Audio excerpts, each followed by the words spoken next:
বাবা আজকে তো খুব সুন্দর সাজিয়েছো। খুব সুন্দর কি আছে আদানের শার্ট আদানের শার্টটা পরেছি।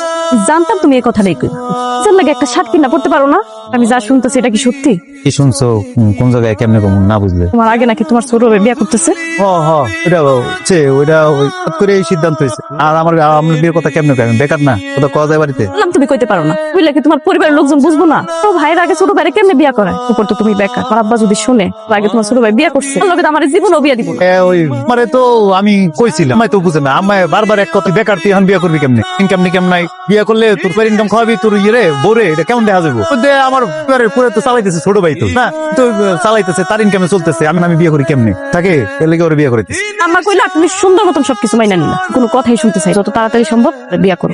আমি আমার আব্বার পছন্দ পোলারে বিয়ে করে ফেলাম। একটা কথা মানে মন চাইলে একটা কথা কয়ে দিলে, আশা করি এখন তুমি আপনার পছন্দ করলে ওই পোলারে বিয়ে করে চলে গেলে থাকতে পারবেন নাকি? পারবা কি পারবা না ওইটা তো আমি জানি। আমি বাব্বারে কতদিন বুঝাই রাখবো, বাট আমাকে বিষয় সবকিছুই জানি। কতদিন ধরে কইতাছি তোমার একটা লোক পাঠাও আমগো বাড়িতে, এটাও তো করতেছো না। আশেপাশের মানুষজন সবাই এখন খারাপ কইতাছে।